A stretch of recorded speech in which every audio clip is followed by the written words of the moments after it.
এটা অবৈধভাবে বালি তুলছে। 50 ফুট নিচে থেকে বালি উঠছে, তাহলে সে জমি থাকবে আমাদের একদিন, তো ভবিষ্যতে আমরা তো জমি করে খেতে, সেই জমি তো করে খেতে পারবো না। আপনার গাড়ির রয়্যালটি কোথায়? রয়্যালটি আপনার কাগজগুলো সব দিয়ে এসছি, এখন অবধি রয়্যালটি মারেনি ওরা। কখন কেটেছেন রয়্যালটি? ওই 8টার দিকে। এখন বাজে কটা? বাজে 12টা। কটি মারলেন আজকে? 2টি মেরেছি। ঘাটের ঘাটের নাম সুধাদেব ঘাটা লাগে। কেন? আপনি তো ড্রাইভার, আপনি তো মাল নিয়ে আসছেন। এই তো চালান আছে তোমার কাছে। চালানের নাম কি আছে আপনার মালিককে? আমি ঘাটের মালিক আনিস। ঘাটের মালিক? গাড়ির মালিক হচ্ছে দাঁড়া, ফোন শুধু দিলি আমি। ঘাটের মালিক কে আছে আপনার আমি বলে দিচ্ছি। আপনি মালিকের নাম জানেন না? মালিকের নাম কিও জানবো আমরা। আচ্ছা, রয়্যালটির টাইম কখন? রয়্যালটির টাইম কেটেছিলাম 8টা 42-এ। এখন বাজে কটা? এখন বাজে আটকিছে তোমার, আপনার আটকিছে 12টা 10-এ। কটা? রাজস্ব ফাঁকি দিয়ে চলছে দেদার বালি পাচার। রবিবার ক্ষুদ্র বাসিন্দারা বালি ভর্তি ট্রাক্টর আটকে বিক্ষোভ দেখালেন মুর্শিদাবাদ ভরতপুর থানা তালগ্রামে। পরে সেখানে পুলিশ পৌঁছে তদন্ত শুরু করেছে। স্থানীয় কুই নদীর তালগ্রামে বালি খাদানের এই ঘটনার সাথে রয়েছে আরও অভিযোগ। নদীগর্ভে গভীর খনন করে পাইপলাইনের মাধ্যমে মেশিন দিয়ে জল ছেঁকে বালি তোলা হচ্ছে, যা চলছে নদীবাঁধ থেকে সামান্য দূরে। স্থানীয় ব্লক ভূমি ও ভূমি সংস্কার দপ্তরের বিরুদ্ধে বেজায় ক্ষুদ্র বাসিন্দারা। বাসিন্দাদের সূত্রে জানা গিয়েছে কয়েকদিন ধরে ওই বালি খাদান থেকে দেদার বালি পাচার করা হচ্ছে ট্রাক্টরে করে। তাদের কাছে খবর আসে যে কোনো রকম রয়্যালটি ছাড়াই ট্রাক্টর করে বালি পাচার করা হচ্ছে। এরপর এদিন বেলা 12:30 নাগাদ তালগ্রাম বাসিন্দারা বালি ভর্তির ট্রাক্টর আটকে বিক্ষোভ দেখাতে শুরু করেন। তারা ট্রাক্টর চালকের কাছে রয়্যালটি স্লিপ দেখতে চান, কিন্তু ওই সময় ট্রাক্টর চালক সকাল 8টা 42 কাটা রয়্যালটি দেখাতে পারেন। এতে বাসিন্দারা ক্ষুব্ধ হয়ে পুলিশে খবর দেন। পরে পুলিশ পৌঁছে ঘটনার তদন্ত শুরু করেছে। বাসিন্দারা খায়রুল শেখ বলেন যে কয়েকদিন আগে বালি খাদান খোলা হয়েছে, কিন্তু খাদান খোলার পর থেকে সরকারি রাজস্ব ফাঁকি দিয়ে বালি খাদান চলছে। দিনে একটি মাত্র রয়্যালটি কাটার পর সেটা নিয়ে দিনভর বালি পাচার করছে ট্রাক্টরগুলি। সবচেয়ে বড় ব্যাপার হলো এই এলাকায় ভূমি সংস্কার দপ্তরের কোনো চেকিং পয়েন্ট নেই। অপর বাসিন্দা রেজেল শেখ বলেন, শুধু রয়্যালটি ফাঁকি নয়, একেবারে নদীর বাঁধের কাছে আধুনিক মেশিন দিয়ে নদীর বুকে গভীর গর্ত করে বালি তোলা হচ্ছে। এতে নদী বাঁধ চরম ক্ষতিগ্রস্ত হচ্ছে, যে কোনো সময় বাঁধে ধস নামতে পারে। এদিকে বাসিন্দারা বালি ভর্তির ট্রাক্টর আটকে দেওয়ার পর ট্রাক্টর চালক বাপন শেখ বলেন, সকালে রয়্যালটি কাটার পর গাড়ি খারাপ হয়ে যাওয়ার কারণেই বেলা 1টা বেজে গিয়েছে। রয়্যালটি ফাঁকি দেওয়ার ইচ্ছে আমার নেই। অপর ট্রাক্টর চালক তানজির শেখ বলেন, গাড়ির এখন রেজিস্ট্রেশন হয়নি বলে কোনো রয়্যালটি আমরা কাটতে পারিনি, তবে ঘাট মালিক আমার কাছে 2000 টাকা নিয়েছে। আমি সরকারি রাজস্ব ফাঁকি দিচ্ছি, মেনে নিচ্ছি। এদিন বালি খাদানে গিয়ে দেখা গেল নদীতে সামান্য জল বয়ে চলেছে এবং সেই নদীর মধ্যে নৌকোতে একটি বড় পাম্প মেশিন লাগানো রয়েছে। পাম্প মেশিন থেকে একটি বড় পাইপ নদীর মধ্যে ফেলে দেওয়া হয়েছে। সেই পাইপে করে বালি ভর্তি জল তোলা হচ্ছে। কিছুটা দূরে অপারেটিভ মেশিনে বালি ছেঁকে নেওয়া হচ্ছে এবং ছেঁকে নেওয়া বালি বুলডোজার করে ট্রাক্টরে লোড করা হচ্ছে। ঘটনায় বালি খাদানের মালিক হানিফ শেখ বলেন, প্রত্যেক বালির গাড়িতেই রয়্যালটি কাটা হয়। ট্রাক্টর চালক ও বাসিন্দারা এসব মিথ্যে বলছেন। আর নদীর বুকে যে গভীর খনন করে বালি তোলা হচ্ছে সেটাও ভুল। নদীতে বড় জোর 4 ফুট গর্ত করে বালি তোলা হচ্ছে। এটা অবৈধভাবে বালি তুলছে, মানে মাটির তলা থেকে মাটিতে তুলছে, পাইপ লাগে, মেশিন লাগে। আচ্ছা, কোথা থেকে তুলছে বালিটা? এই তালগ্রাম ঘাট থেকে। এই ঘাটের কি কোনো বৈধ পারমিশন আছে? বৈধ পারমিশন বলতে রয়্যালটি কেটেছে 8টা 42-এ, কিন্তু ভ্যালিডিটি টাইম দিয়েছে 9টা 12 পর্যন্ত। আচ্ছা, এটা একটা রয়্যালটি কেটে সারাদিন বালি তুলছে আর কি। মানে এটা বন্ধ হবে, ঘাটটা মাটির তলা থেকে বালি তুলছে, এটা বন্ধ করা হবে। এই বালি কতদিন ধরে উঠছে এখানে? এখানে প্রায় 1 মাস হয়ে গেছে বালি তুলছে। আমার অভিযোগ কি আছে, মানে ঘাটের বালি যেন না উঠে। কেন? কি অসুবিধা কি আপনাদের? আমাদের জমি তো 50 ফুট নিচে থেকে বালি উঠছে, তাহলে সে জমি থাকবে আমাদের একদিন, তো ভবিষ্যতে আমরা তো জমি করে খেতে, সেই জমি তো করে খেতে পারবো না। কিসে করে তুলছে? সব এই ডিসিপি থেকে এই করে তুলছে মেশিন দিয়ে। তোলার ফলে আপনাদের কি ক্ষতি হচ্ছে? তোলার ফলে ক্ষতি হচ্ছে আমাদের এইটাই যে ওই 50 ফুট নিচে থেকে বালি তুলছে, সে বালিটা যদি তুলে তাহলে আমাদের ক্ষতি হচ্ছে না, জমি কেন সব ধস খেয়ে পড়বে। ওদের কি সরকারি পারমিশন আছে? সেটাও ওরা জানে। আপনারা কি চাইছেন? আমরা চাচ্ছি যে ঘাট যেন বন হয়ে যাক। নিয়ে আসছেন ওই তালগ্রাম ঘাট থেকে। আপনার রয়্যালটি আছে। কখন কেটেছেন রয়্যালটি? ওই 8টার দিকে। এখন বাজে কটা? বাজে 12টা। কটি মারলেন আজকে? 2টি মেরেছি। 2টি? তাহলে 2 টিপের রয়্যালটি নেই, একটা রয়্যালটিতেই টিপ মারছেন তো? কত টাকা করে নিচ্ছে? 2000 নিচ্ছে। 2000 টাকা নিচ্ছে ঘাট মালিক। কার ঘাট? হানিফের। এই ঘাটের নাম কি জানেন? ঘাটের নাম তো তালগ্রামের ঘাট।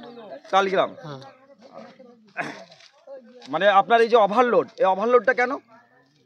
ওভারলোড স্যার ছোট ডালা এখন সব, এই যারা ওভারলোডটা দিতে নাহলে বালি পড়িয়েছে না।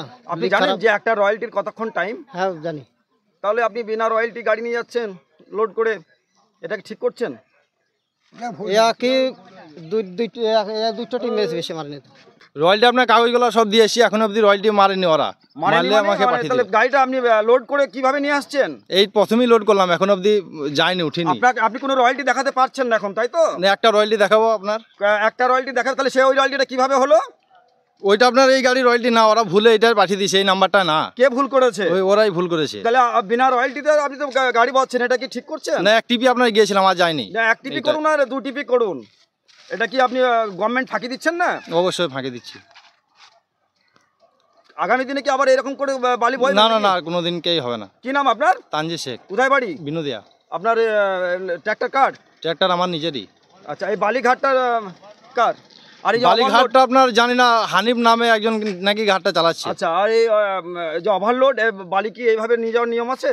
সেটা তো স্যার বলতে পারবে না, এরাই বলতে পারবে। ওরা বলতে পারবে, কারণ আমাদেরকে আপনার 100 দেয়, সেইটা এবার আমরা ইয়ে করে নিচ্ছি। বালি কোথা থেকে নিয়ে আসছেন? বালি আসে তালগা থেকে। কোন ঘাট থেকে? এই তো এই মুখের ঘাট থেকে। কি নাম ঘাটের? ঘাটের নাম সোজা হবে ঘাটা লাগে। কেন আপনি তো ড্রাইভার, আপনি তো মাল নিয়ে আসছেন, যেহেতু চালান আছে তোমার কাছে। চালানের নাম কি আছে আপনার মালিক? আমি ঘাটের মালিক আনিস। গাড়ির মালিক হচ্ছে না, ফোন শুধু দিলেন। ঘাটের মালিক কে আছে আপনার? আপনি মালিকের নাম জানেন না? তার মালিকের নাম কিও জানবো আমরা? আচ্ছা, রয়্যালটি টাইম কখন? রয়্যালটি টাইম কেটেছিলাম 8টা। বসে গিয়েছিল, ওখানেই 2 ঘন্টা লেট হয়ে গেছে। কিন্তু বাকি গাড়িগুলো আপনাদের 3টে গাড়ি ধরেছি, সব গাড়িগুলোই বসে গিয়েছিল। না, 8:42 এখন বাজে কটা? মানে রাস্তায় জ্যাম বাজে হয়ে গেছে, তো ওখানে আটকে যায়, আপনার আটকেছে দেখছেন 12টা 10-এ। কটা টিপ মারলেন একটা রয়্যালটি? এক টিপ মেরেছি। যতক্ষণ না উঠবে এতক্ষণ টাইম রয়্যালটি আছে? হ্যাঁ, গাড়ি বসে গেছিল আমার ঘাটে। কোথায় কিন্তু গাড়ি বসে আপনার গেছিল? ওই ঘাটে একটা চলেন, গাড়িতে এখনো কোনো প্রমাণ রয়্যালটি আছে। দেখাতে পারে। বসে গেছিল? কতক্ষণ বসে গেছিল? গাড়ি মোটামুটি 2-2.5 ঘন্টা খালি বসেছিলাম। কিসে তুললেন? প্রবলেমে তুললাম। গ্রামবাসীদের অভিযোগ আপনি এই একটা রয়্যালটিতে প্রায় 4টে টিপ মারলেন সকাল থেকে। না, 4টি মারিনি। না, আমার 5টা টিপ হয়নি। আপনারা 2000 টাকা করে নিয়েছেন এবং বিনা রয়্যালটিতে গাড়ি ছেড়ে দিয়েছেন। না না, আপনার ড্রাইভারদেরই বক্তব্য। ও তাহলে ভুল বলেছে, কেননা আমরা 2000 টাকা রেট নিচ্ছি, রয়্যালটি দিয়ে দিচ্ছি। আর গাড়িওয়ালাকেও বলেছি রয়্যালটি ছাড়া আমরা গাড়ি ছাড়বো না। আচ্ছা, আপনার যেখানে ড্রেজিং করা হচ্ছে, হ্যাঁ হ্যাঁ, এটা বলছেন সবাই যে 50 ফুট নিচু থেকে, নদীর 50 ফুট নিচু থেকে পাইপ লাইন করে আপনার বালিটা তোলা হচ্ছে এবং আমরা দেখছি সেই প্রসেসিং কিভাবে। এটা কি নিয়ম? 50 ফুট খাল করে আপনি তুলতে পারেন? না, আমাদের যেটা ড্রেজিং পড়ছে এটা এই মিনিমাম 4 ফিট 5 ফিট, বড় জোর 6 ফিট। এর নিচে বালি নেই, কেননা মাটি তো তুলতে পারবো না। ঠিক। এবার বালি ওই যেটুকুই আছে ওইটুকু ওতে ছাঁকনি করে নিচ্ছি, এই কারণেই যে ফকলেনে যখন তুলছি আমরা তার সঙ্গে মাটি চলে আসছে। এবার মাটিওয়ালা মালটা ট্রাক্টরওয়ালা নিচ্ছে না, কিনছে না। তাহলে আমরা এই পদ্ধতিটা বেছেছি যে ওই মালটাকে যায় 4 ফিট 5 ফিট, আর যেটা 50 ফিট বলেছে ওটা সম্পূর্ণ রং খবর। 4 ফিট 5 ফিট মালটাকে আমরা ছাঁকনি করে ফ্রেশ করে নিচ্ছি, ফ্রেশ করে জলে ধুয়ে তারপরে লোড দিচ্ছি। ঠিক আছে, এটা মানে হয়তো বা কেউ ভুল বলেছে, না দেখেই বলেছে, কারণ আপনার সামনেই আছে মেশিনপত্র, একটু দেখে নিলেও ভালো হবে। আমি দেখি। মানে আমরা 4 থেকে 5 ফিট। এবার ওই মালটা কেন ছাঁকনি করছি, যে মাটিটা আসছে না, ফ্রেশ হয়ে যাচ্ছে, এই কারণে। আমরা খরচও হচ্ছে, ওটাতে একটা ভালো অঙ্কের খরচ আছে, তবুও করতে হচ্ছে যে গাড়িওয়ালা মাল বিক্রি করতে পারছে না, সেই কারণে। এবার আমরা দেখছি যদি মাটিটা না আসে তাহলে গাড়িওয়ালা নেবে, তাছাড়া তো আমরা পড়ে পড়ে লস খাচ্ছি। এই জন্য ওই গাড়িটাকে কাজে লাগিয়েছি। আর গাড়ি বসে গিয়েছিল বলেই ওই গাড়িগুলো সবই আটকে গিয়েছিল। তাছাড়া আমাদের এরকম ঘটনা তাহলে প্রতিদিনই হয়? মানে গতকালকেও এরকম হয়েছিল, আজও এরকম হয়ে গেল?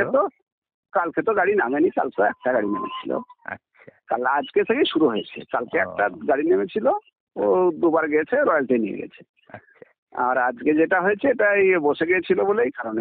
আপনার এখানে রয়্যালটিটা দিচ্ছে কে? কাউকে দেখতে পাচ্ছেন না, কোনো চেম্বারও নেই, কে দিচ্ছে? না, অনলাইন। না না, এখানে আপনার টাকাটা পেমেন্ট কে নিচ্ছে?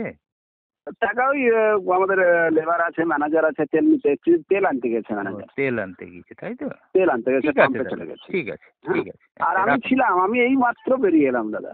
না, আমি তো 1 ঘন্টা আগে মাত্র ঘাটেই ছিলাম আমি। ঠিক আছে, আমি সকাল থেকে ছিলাম, এই খেতে এলাম তো। আচ্ছা,